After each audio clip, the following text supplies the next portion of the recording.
हरे कृष्णा। आप सभी भक्तों का भगवत गीता ज्ञान प्रबोधिनी सत्र में बहुत बहुत स्वागत है। तो हम लोग आज रिवीजन करेंगे, आगे चर्चा नहीं बढ़ाएंगे, प्रभु जी करेंगे आगे चर्चा। तो हम लोग रिवीजन करेंगे पिछला जो पढ़ा है। उससे पहले मंगलाचरण प्रार्थनाएं पढ़ेंगे।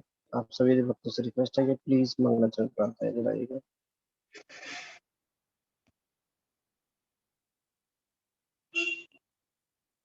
वांछा कल्प सॉरी ओम अज्ञानतिमिरान्धस्य ज्ञानाञ्जनशलाकया चक्षुर्मिलितं येन तस्मै श्रीगुरवे नमः।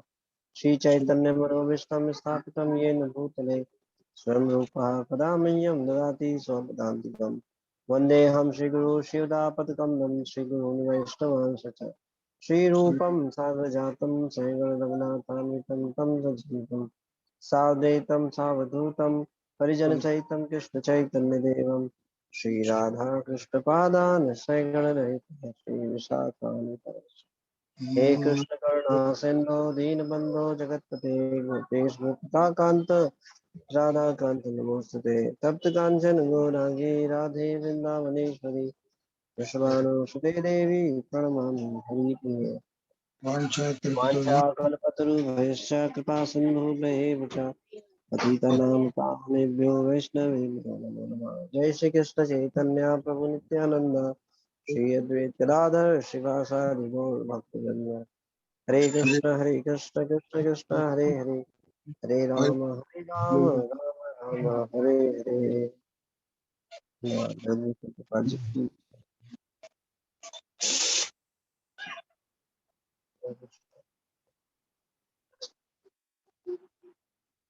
हरे कृष्ण। तो भगवत गीता ज्ञान प्रबोधिनी का 7वां अध्याय चल रहा है, जिसमें दिव्य मार्गदर्शक की पहचान। तो इसको विस्तार में चर्चा चल रही है, जिसमें कि प्रभु जी अलग और भी डिटेल बता रहे हैं। तो इसको हम चर्चा ना करके पुराना रिवीजन करेंगे, प्रभु जी इसको आगे बढ़ाएंगे चर्चा को। हम लोग चर्चा करेंगे आज तो पिछले चैप्टर का रिवीजन करेंगे। तो पिछला चैप्टर था 6वां अध्याय, उपासना के विभिन्न स्तर।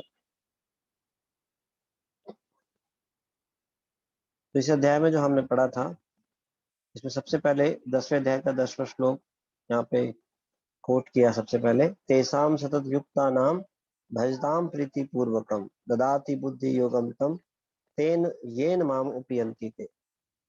जो प्रेम पूर्वक मेरी सेवा करने में निरंतर लगे रहते हैं, उन्हें मैं ज्ञान प्रदान करता हूँ, जिसके द्वारा वे मुझ तक आ सकते हैं।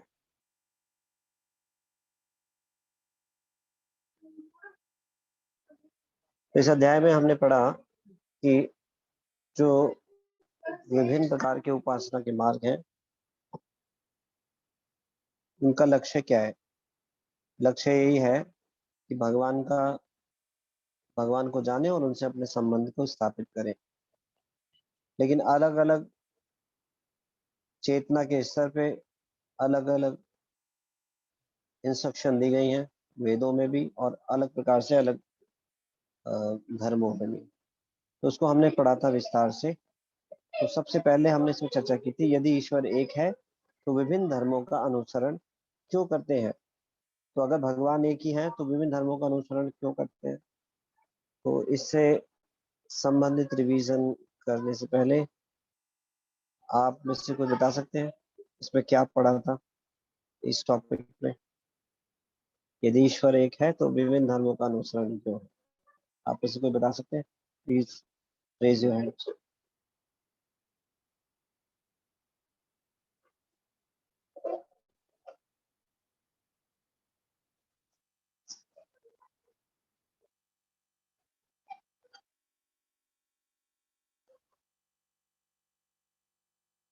ओनली कलावती माता जी, बाकी सबको नहीं पता।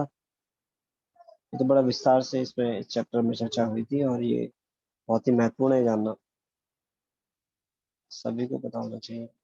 कलावती माता जी। हरे कृष्ण प्रभु जी, दंडवत प्रणाम। हरे कृष्णा माता जी।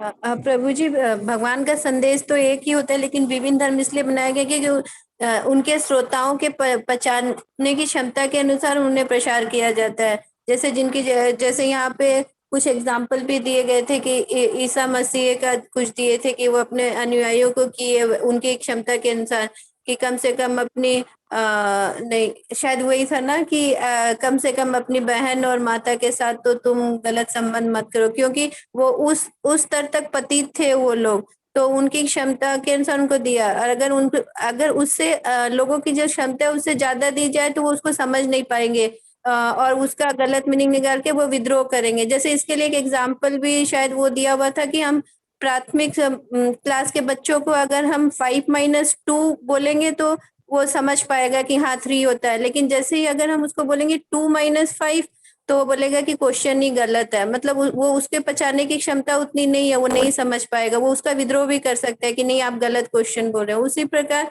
शायद विभिन्न धर्म बनाए गए हैं, सबका संदेश एक ही है हमें, लेकिन श्रोताओं के पचने की क्षमता के अनुसार उनको दिया जाता है, मैंने उनको ज्ञान दिया ठीक। जाता है। हरे कृष्णा प्रभु जी, धन्यवाद। थैंक यू माता जी, अच्छे से एक्सप्लेन करने के लिए। Thank you. सोनल माता जी। हरे कृष्णा प्रभु जी, दंडवत प्रणाम। हरे कृष्णा माता जी।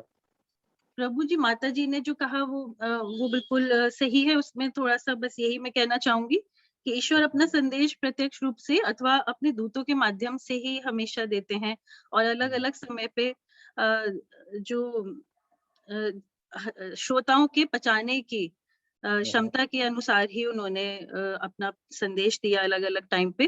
पर संदेश जो है वो ऑलमोस्ट सेम ही है। जैसे अभी माता जी ने कहा कि पैगंबर मोहम्मद जी ने कुरान में ये कहा कि अपनी माँ और बहन के साथ में यौन संबंध नहीं बनाने हैं, और यीशु ने कहा कि किसी को मारो मत, क्योंकि वो मछुआरों को प्रीच करते थे। तो जिस समय जिस तरह की जरूरत थी उस तरह से ही उन्होंने वो संदेश दिया लोगों तक पहुंचाने के लिए। और जो वास्तविक संदेश है वो सेम है कि हमें ईश्वर भक्ति में लग के और हमें वापस जाना है भगवत धाम। लेकिन श्रोताओं की जिस प्रकार से पचाने की स्थिति है उसी अकॉर्डिंग उन्होंने दिया। हरे कृष्णा प्रभु जी, दंडवत प्रणाम। Thank you so much. तो श्रोताओं के पचाने की क्षमता, ज्ञान को ग्रहण करने की क्षमता के अनुसार उनको उतना ही ज्ञान दिया गया। लेकिन इसका मतलब नहीं है वो ही ज्ञान है, केवल उससे आगे कुछ नहीं है। नहीं, उससे आगे श्रेष्ठ ज्ञान है, लेकिन उनकी क्षमता नहीं है। ऐसे लोगों की क्षमता नहीं थी समझाने समझने की, तो उनको उन्हीं के स्तर का ज्ञान दिया गया। लेकिन जो वैदिक शास्त्र हैं, जो सनातन धर्म जो है उसके जो शास्त्र हैं, उनमें बहुत डिटेल में इंफॉर्मेशन है। बाकी विभिन्न शास्त्रों में ये तो बताया गया है भगवान से प्रेम करना चाहिए, उनसे संबंध स्थापित करना चाहिए, वो महान है। लेकिन ये नहीं बताया गया कि भगवान किस प्रकार से महान है, उनके कार्यकलाप नहीं बताए गए डिटेल में, और कैसे प्रेम उनसे कर सकते हैं, कैसे उनसे संबंध स्थापित कर सकते हैं, इसके बारे में नहीं बताया गया। ठीक है, तो भगवान का छोटा मोटा हल्का हल्का सा हिंट दिया गया है वहाँ पे, थोड़ा सा फीचर्स का, लेकिन बहुत डिटेल में नहीं बताया। तो इसमें पढ़ा था हमने कि श्रोताओं के की सत्य को पचाने की क्षमता के अनुसार धर्म प्रस्तुत किए जाते हैं समय समय पर।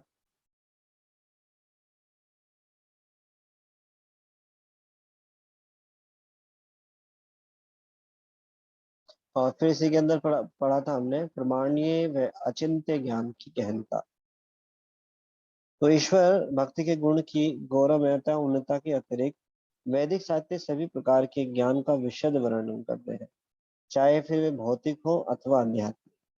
तो वैदिक शास्त्रों में बहुत विस्तार से वर्णन है, भौतिक ज्ञान के बारे में भी और आध्यात्मिक ज्ञान के बारे में।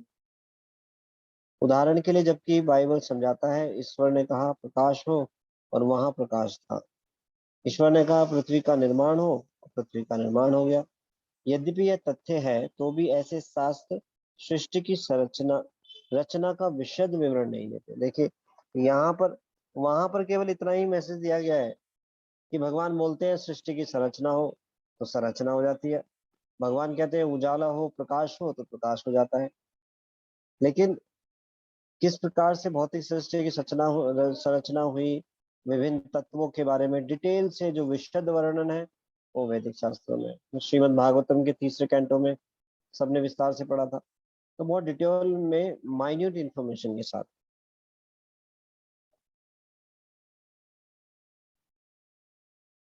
लेकिन जो संदेश है, विभिन्न धर्म एक ही संदेश, सबका संदेश एक ही है। सभी शास्त्र ईश्वर के पवित्र नामों की सलाह देते हैं।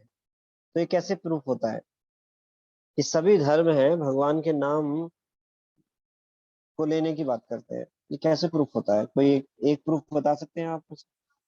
सभी धर्मों में भगवान का नाम लेने के लिए बताया जाता है, तो कैसे इसको प्रूफ कर सकते हैं? आप में से कोई बोलना चाहेंगे इसको?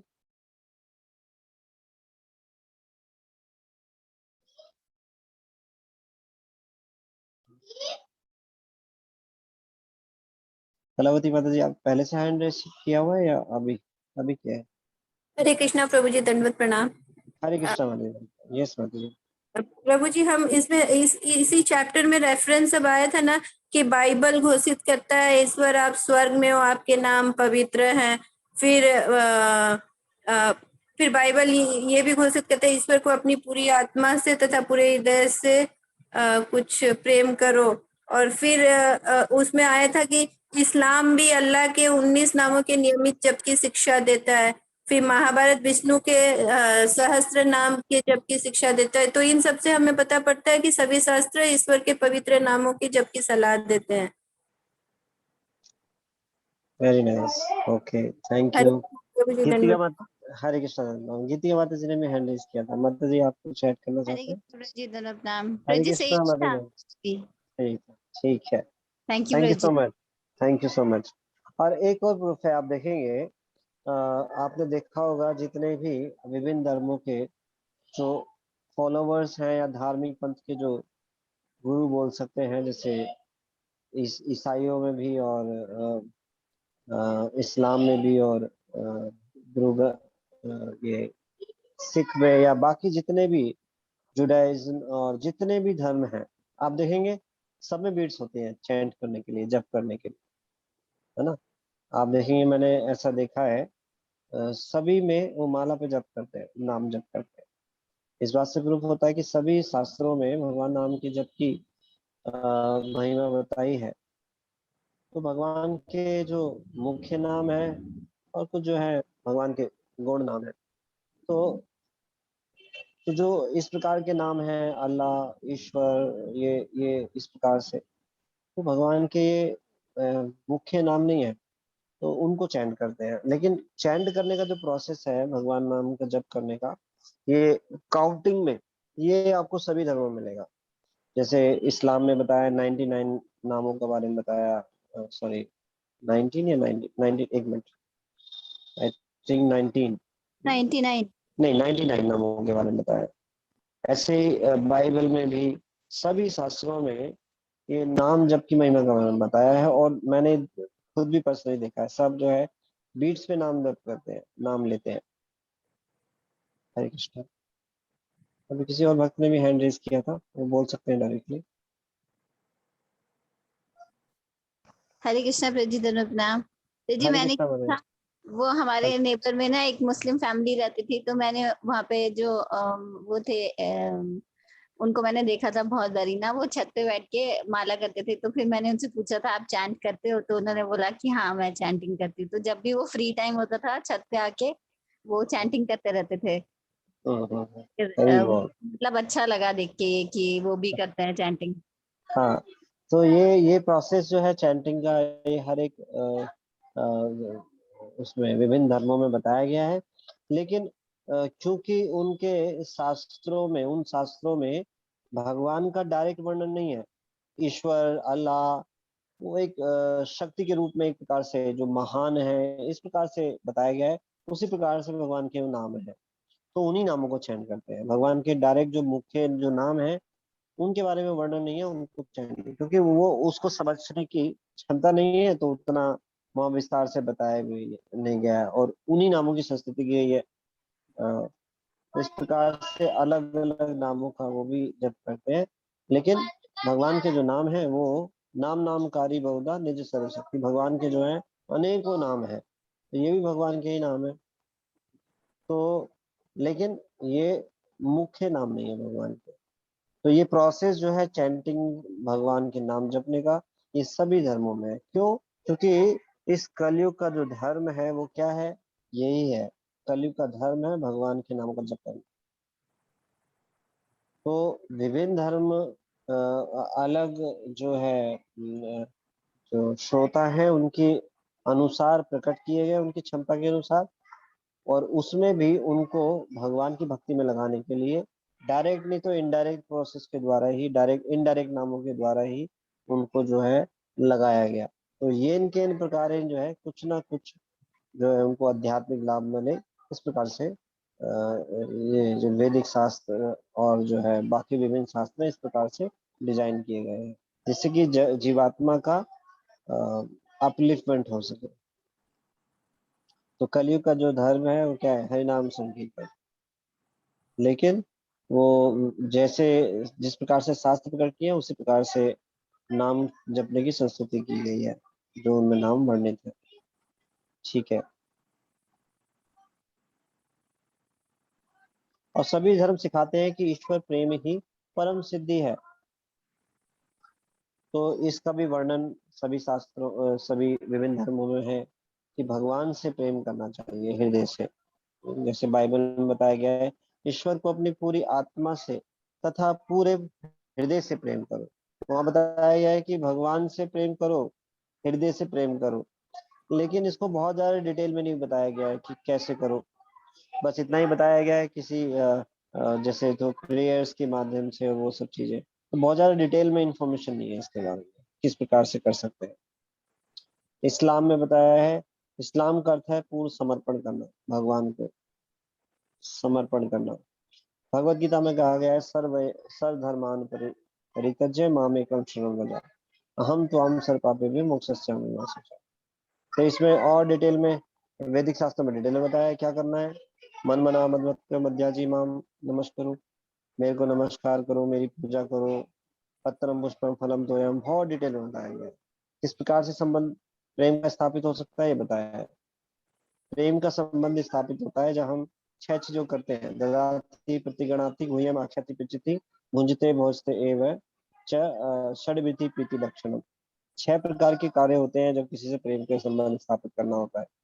तो ये बाकी जगह नहीं बताया। तो भगवान से जब भगवान को केंद्र में रख करके भगवान के भक्तों के साथ और भगवान के साथ इस प्रकार से आदान प्रदान किया जाता है, तो जो है वो प्रेम का संबंध स्थापित होता है। ये बाकी में नहीं बताया गया।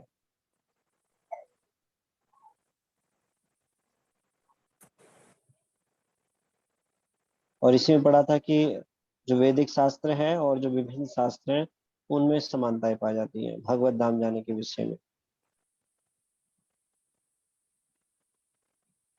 जैसे इसमें बताया केवल एक ईश्वर है और वह हमारे प्रेम का सर्वोच्च विषय है, कि भगवान केवल एक है और वो ही हमारे जो लवेबल ऑब्जेक्ट है वो केवल वही है। ईश्वर की आज्ञा पालन परम धार्मिक सिद्धांत है, ये सभी शास्त्रों में बताया गया कि ईश्वर की आज्ञा का पालन करना परम धार्मिक सिद्धांत है। ईश्वर की सेवा ही सभी जीवों की प्रकृति है और ये सभी का कॉन्स्टिट्यूशनल नेचर है भगवान की सेवा करना। लेकिन भगवान का पूर्ण रूप से ज्ञान न होने के कारण सब किसी और की सेवा में लगे रहते हैं। ईश्वर का धाम ही प्रत्येक जीव का परम आश्रय है। ये परम आश्रय क्या है? ये भौतिक संसार नहीं, भगवान का धाम, ये भी बताया गया है। ईश्वर प्राप्ति के लिए, लेकिन ये नहीं बताया गया वो भगवत धाम है क्या, कौन सा स्थान है, ये बहुत ज्यादा डिटेल में नहीं बताया गया। इसकी बहुत आंशिक इंफॉर्मेशन दी गई है विभिन्न शास्त्रों में। ईश्वर प्राप्ति के लिए पाप युक्त कार्य कर्म छोड़ना अनिवार्य है। तो पाप युक्त जो कर्म है वो ये जरूरी नहीं है विभिन्न शास्त्रों में जो बताया गया है वो, मतलब अल्टीमेटली लक्ष्य तो यही है, लेकिन कुछ कंसेशन के साथ बताया गया है, जिससे कि क्योंकि वो पूरा मानने वाले भी नहीं है। जैसे किसी को बोला जाए तो बिल्कुल मांसाहार मत करो, स्ट्रिक्टली ये बताया जाए, तो इस प्रकार की उनकी स्थिति नहीं थी, तो उनको कुछ कुछ इंस्ट्रक्शन दी गई जिससे कि वो उससे छूट सके। ईश्वर के पवित्र नामों का कीर्तन ईश्वरीय चेतना को पुनर्जीवित करने का सबसे सरल मार्ग है, यही बताया गया है। मनुष्य को शाश्वत आध्यात्मिक सुख के अनुभव हेतु भौतिक सुखों का त्याग करना चाहिए। तो डिटैचमेंट फ्रॉम मटेरियल एंजॉयमेंट, इससे भी त्याग करने के लिए बताया गया है। ईश्वर की प्राप्ति के लिए मनुष्य को एक प्रमाणिक आध्यात्मिक गुरु के मार्गदर्शन एवं दया की आवश्यकता होती है, ये भी बताया है।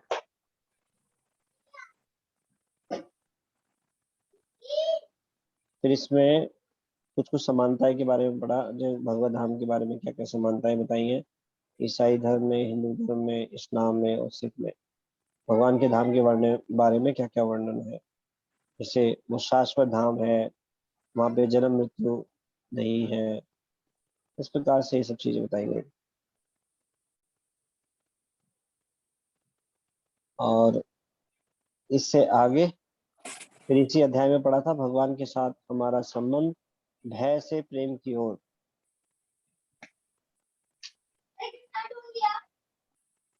तो भगवान के साथ हमारा संबंध भय से प्रेम की ओर, इसी को मतलब इसको ध्यान में रखते हुए ऑडियंस के अनुसार, श्रोताओं के अनुसार आध्यात्मिक प्रोग्रेस के लिए ये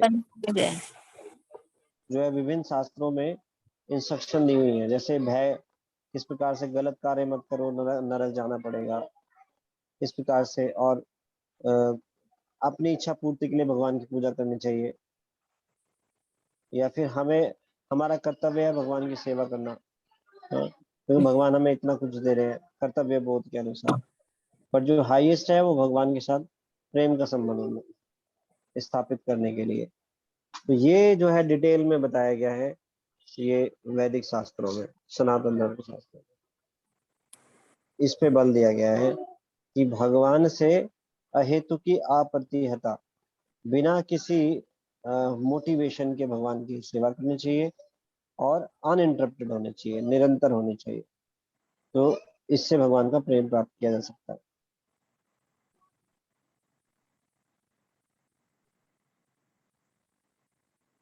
फिर इसी के संबंध में हमने पढ़ा था प्रेम के स्तर और पूर्व स्तरों मार्गों में भेद,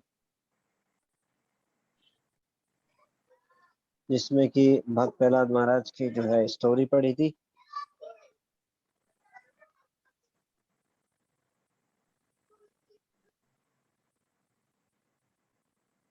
और फिर पढ़ा था भगवत प्रेम जागृति समाज सेवा से श्रेष्ठ कैसे है। तो ये प्रश्न है आपसे कि जो भगवान की सेवा है वो समाज सेवा से श्रेष्ठ कैसे है, आप में से कोई बता सकते हैं? भगवान की सेवा समाज सेवा से कैसे श्रेष्ठ है? सोनल माता जी। हरे कृष्णा प्रभु जी, दंडवत प्रणाम। हरे कृष्णा माता जी प्रभु जी, भगवत सेवा श्रेष्ठ है समाज सेवा से, क्योंकि समाज सेवा करके हम परमानेंट प्रॉब्लम्स, हम जो प्रॉब्लम्स हैं उनका परमानेंट सॉल्यूशन नहीं दे सकते। जो मानव जीवन की 4 समस्याएं हैं, जन्म मृत्यु जरा व्याधि, उनका परमानेंट सॉल्यूशन नहीं है। कुछ टाइम तक हम रिलीफ दे सकते हैं हेल्प करके समाज की किसी ना किसी वे में, लेकिन वो टेम्परेरीली सॉल्व होंगी, उसके बाद दोबारा से वो प्रॉब्लम्स हो जाएंगी। और जब हम भगवत प्रेम में लगते हैं और ईश्वर की भक्ति में लगते हैं, तो वो हमारी सारी परमानेंटली हमारी सारी प्रॉब्लम्स का सॉल्यूशन है, क्योंकि उसका एक जो फाइनल लक्ष्य है कि भगवत धाम की प्राप्ति और ईश्वर प्रेम में लगे रहना। तो उससे हमारी सारी ये प्रॉब्लम्स जो हैं भौतिक जीवन की, वो खत्म हो जाएगी प्रभु जी। हरे कृष्णा प्रभु जी, दंडवत प्रणाम। लास्ट में वॉइस कटी बात है, दोबारा रिपीट करेंगे लास्ट के वर्ड्स को। लास्ट वॉइस में कट प्रभु गई, जी लास्ट जो आप बोला आपने वो नहीं अब सुनाई क्लियर दिया, है प्रभु आवाज जी? कट रही है। ओके, अब क्लियर है प्रभु जी? अभी भी है प्रॉब्लम? हरे कृष्णा। माधव जी लास्ट में जो आपने बोला वो नहीं सुन पाए, आवाज कट गई थी, आप उसको रिपीट करेंगे लास्ट टाइम लाइन को? जी जी प्रभु जी। प्रभु जी मैंने यही कहा था लास्ट में कि जब हम भगवत सेवा में लगते हैं, ईश्वर की सेवा में लगते हैं, तो वो हमारे सारी प्रॉब्लम्स का सॉल्यूशन है परमानेंटली, क्योंकि वो लक्ष्य जी की प्राप्ति की तरफ हम बढ़ते हैं, अपने भौतिक जीवन की तरफ, जो हमारे लक्ष्य की है, मेन जो लक्ष्य है भगवत धाम की प्राप्ति और ईश्वर प्रेम में लगे रहना, तो वो हमारी सारी प्रॉब्लम्स का सॉल्यूशन परमानेंटली है उसमें। हरे जी कृष्णा प्रभु जी, दंडवत प्रणाम। Thank you sir, thank you, Hare Krishna. Khushi Singh माता जी। हरे कृष्ण प्रभु जी, दंडवत प्रणाम। हरे कृष्णा माता जी। प्रभु जी, इससे हम ऐसे समझ सकते हैं कि अगर कोई व्यक्ति है तो हम उसकी सहायता करते हैं तो वो क्या होता है, हम पे पूरा डिपेंड हो जाता है, तो उसकी बहुत कुछ प्राप्त करने की जो लालसा है वो बढ़ती जाती है, कभी कम नहीं होती है। तो यदि अगर किसी को धन की आवश्यकता है तो हम उसकी एक बार मदद कर देते, तो हमें वो ज्ञात नहीं कि वो उसका सदुपयोग करता है कि दुरुपयोग करता है, और एक बार की जो उसकी समस्या थी वो टेम्परेली सॉल्व हो जाएगी। बट अगर हम उसे भगवान के पवित्र नामों का जाप करना पवित्र नामों का जाप करने का अगर हम उसे सलाह देंगे, उपदेश देंगे, तो उसकी जो भगवान की परम शुद्ध संगति प्राप्त करना अगर हम उसे सिखाएंगे तो उसकी जो सारी प्रॉब्लम्स है वो परमानेंटली सॉल्व हो जाएगी। Thank you so Hare Krishna much. Prabhu ji, दंडवत प्रणाम। Hare Krishna, thank you so much. तो भगवान की भक्ति जो है वो समाज सेवा से श्रेष्ठ है।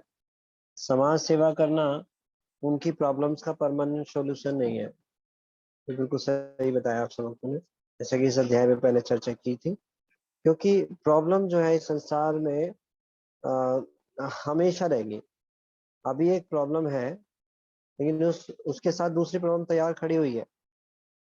इस प्रॉब्लम से छुटकारा होगा, दूसरी प्रॉब्लम से शुरू हो जाएंगे। प्रॉब्लम खत्म नहीं होने वाले। क्यों? क्योंकि ये संसार ही भगवान ने दुखालय माशा तुम बनाया।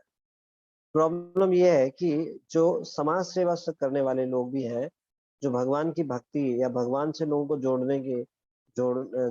जोड़े बिना ऐसे समाज सारे कार्य करते हैं, उन्होंने, और जो ऐसे संसार में लोग हैं उन्होंने संसार को गलत समझ लिया है। वो इस संसार को रहने की जगह समझ लिया है। इस संसार रहने के लिए है ही नहीं। भगवान ने इस संसार को जेल बनाया है। जेल में कोई रहा थोड़ा ना जाता है।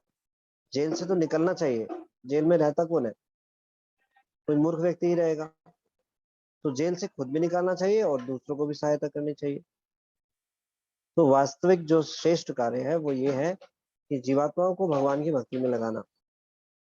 एक बार एक जेल में बहुत सारे कैदी थे, तो वहां पर तरह तरह के परोपकारी आते थे उन जेल के कैदियों की सहायता करने के लिए। तो एक परोपकारी आया, बहुत बड़ा परोपकारी थे, स्वभाव से परोपकार करते थे, लेकिन वास्तविक परोपकार क्या है इसको नहीं जानते थे। तो वो आए, उन्होंने देखा, अरे ये जेल तो बहुत छोटी है। इस इस जेल एक तो छोटी है और इतना अंधेरा, और इतने सारे व्यक्ति इसमें ठूस रखे हैं और अंधेरा भी है। तो उस परोपकारी ने क्या किया, उस जेल में बत्ती का इंतजाम करवा दिया, लाइट का इंतजाम। तो सारे में उजाला हो गया। तो अब वो उजाले में सारे जो कैदी हैं एक दूसरे को देख पा रहे हैं। तो बड़े प्रसन्न हुए, बहुत खुश हुए। अरे वाह, ये तो बड़ा अच्छा परोपकारी आया, हम सब अंधेरे में थे, हमारे लिए प्रकाश का इंतजाम कर दिया। लेकिन कुछ समय बाद क्या हुआ, वो परोपकारी आया और परोपकार करके चला गया। लेकिन कुछ समय बाद वो जो प्रकाश जो उनके लिए सुख था वो सुख नहीं रहा, वो भी नॉर्मल हो गया। उनको फिर वही दुखी रहने लगे।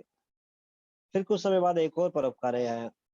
उसने देखा, अरे इतनी छोटी जेल है, इसमें इतने सारे कैदियों को ठूस के रखा हुआ है, तो उसको थोड़ा जेल को बड़ा करा देना चाहिए। तो उसने उस जेल को बड़ा करवा दिया। सारे कैदी बड़े खुश हुए, अरे वाह, बड़ा अच्छा परोपकारी आया, हमारे लिए बड़ा अच्छा रहने की व्यवस्था कर दी। हमारे लिए, हम पहले तो एक दूसरे के ऊपर मतलब भिज करके बैठना पड़ता था, रहने की व्यवस्था ठीक से नहीं थी। अब तो मजा आ गया, बढ़िया हो गया। तो कुछ दिन बाद वो सुख भी उनके लिए सुख नहीं रहा। वो भी नॉर्मल हो गया। फिर एक और परोपकारी आया, उसने देखा अरे जेल में इतनी गर्मी है, यहाँ पंखा लगवा देना चाहिए। उसने पंखा लगवा दिया, तो उनको वो बड़े खुश हुए, सभी जेल जेल में जितने भी कैदी थे बड़े प्रसन्न हुए। लेकिन कुछ समय बाद वो सुख भी सुख नहीं रहा, वो भी नॉर्मल कंडीशन हो गई, फिर भी दुखी थे। अब एक बार एक परोपकारी आया, उसने क्या किया, उसने जो जेल है उसकी चाबी साथ में लेके आया, ताला खोला और सबको बाहर निकाल दिया। तो बताइए, जेल से बाहर आकर सारी प्रॉब्लम खत्म हो गई उनकी। प्रॉब्लम तो जब तक थी जब तक वो जेल में थे, जेल से आने के बाद उनकी सारी, बाहर आने के बाद सारी समस्याएं खत्म। हाँ? तो सबसे बड़ा परोपकार कार्य है दूसरों को इस जेल से सहायता करना, निकालने के लिए। तो ये जीवात्मा जो है सभी संसार में, भौतिक संसार में, ये जेल के समान है, जेल ही है ये। तो इसमें निकल कैसे सकते हैं? जीवात्माओं को भगवान की सेवा में लगाकर, पंखा लगाकर, उनकी जेल थोड़ी बड़ी कर कर, प्रकाश का इंतजाम करके। इससे उनका सोल्यूशन नहीं होने वाला, रहेंगे तो जेल में ही ना। तो प्रॉब्लम तब तक है जब तक इस जेल में है, जन्म मृत्यु जरा व्याधि, ये सारे कलेश हैं, ये निरंतर लगे रहेंगे। लेकिन अगर कोई जेल से निकल गया तो सारी प्रॉब्लम खत्म। तो इसको एक और उदाहरण से समझ सकते हैं। मान लो कोई एक व्यक्ति है जो एक बहुत ही रईस व्यक्ति को जानता है। उस रईस व्यक्ति को वो अच्छी तरह जानता है, उसके परिवार के सदस्य कौन है, उसका बेटा कौन है, और वो बहुत धनवान भी, ये सब डिटेल में जानता है उसको। अब ऐसे धनी व्यक्ति का बेटे को वो कुछ दिन बाद देखता है, वो सड़क पे बड़ी बदहवास अवस्था में है, बुरी हालत में है, फटे हुए कपड़े हैं, खाने के लिए कुछ है नहीं, बड़ा परेशान है। तो उसमें अलग अलग व्यक्ति अलग अलग प्रकार से उसमें व्यवहार कर सकते हैं। कोई व्यक्ति तो देखेगा, अरे ये तो फटे हाल है, खाया नहीं है, चलो मुझे क्या लेना देना है, छोड़ो। हम्म। दूसरा व्यक्ति देखेगा, अरे इसकी ऐसी हालत कैसे हुई, चलो ठीक है, इसको थोड़ा सा धन दे दो, थोड़ी अपनी हालत सही कर लेगा। चलो थोड़ा लक्ष्मी दे दी, चल बेटा कुछ खा लियो, अपने कपड़े ठीक कर लियो, है ना, ठीक से पहन लियो। लेकिन एक व्यक्ति क्या कर रहा है, उस व्यक्ति को अच्छी तरह जानता है, उस बेटे को, बच्चे को, और वो उसके पिताजी को भी जानता है। तो वो क्या कर रहा है, उस बेटे को अपने घर लेके आ रहा है और उसको खाने की पीने की व्यवस्था करके उससे पूछ रहा है, भाई ऐसा क्या हुआ, तुम्हारे पिता तो इतने धनवान हैं, क्या समस्या हुई, तुम्हारी ऐसी हालत कैसे हुई। तो वो बताएगा, मैंने पापा से विद्रोह ही किया। तो फिर वो उसको समझाए कि भैया अपने पिता से विद्रोह नहीं करना है, हाँ, और अपनी गलती मान लो और अपने घर चले जाओ। हाँ? और घर जाने की भी जरूरत नहीं है। जब वो अपनी गलती को मान लेगा और जब वो उसके पिताजी को फोन घुमाएगा कि आपका बेटा यहाँ पर है, तो उसके पिताजी को बताएगा कि अपनी गलती मानने को तैयार है, तो उसके पिताजी खुद से ले जाएंगे उसको। तो ऐसे ही है, हम लोगों ने सबने भगवान से विद्रोह कर रखा है। तो जो सब जीवात्मा को बताता है कि हम इस संसार में इस कारण से पड़े हुए हैं, विद्रोह के कारण, भगवान की सेवा में ना लगने के कारण, तब तक की समस्याएं हैं। अब कोई व्यक्ति बिना कुछ सहायता करे ये बोले कि मुझे क्या ले देना देना है, तो ये भी अच्छी बात नहीं है। कोई अगर धन देता है तो कब तक उसके भरण पोषण की जिम्मेदारी ले सकता है? क्या एक समय की, बाकी समय कौन देखेगा? तो लेकिन सर्वश्रेष्ठ परोपकार कार्य यही है, उसको समझाया जाए कि हाँ, ये स्थिति क्यों है। ये स्थिति इसलिए है कि हम लोग भगवान से विद्रोह करके भगवान की सेवा नहीं करना चाहते। हाँ, तो इसको स्वीकार करें, हाँ हमने गलती करी है, और विद्रोह की भावना को त्याग दें। तो फिर क्या होगा, इस संसार से निकाल लिया जाएगा। तो तब तक ही समस्या है जब तक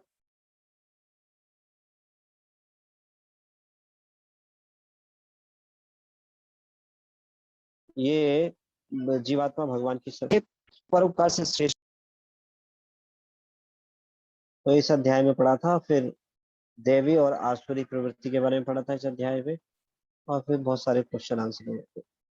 तो कोई भक्त इसको, इस चैप्टर के बारे में समराइज वे में कुछ बताएंगे? इसको यहाँ विराम देंगे। कोई बताना चाहते हैं? उपासना के विभिन्न स्तर।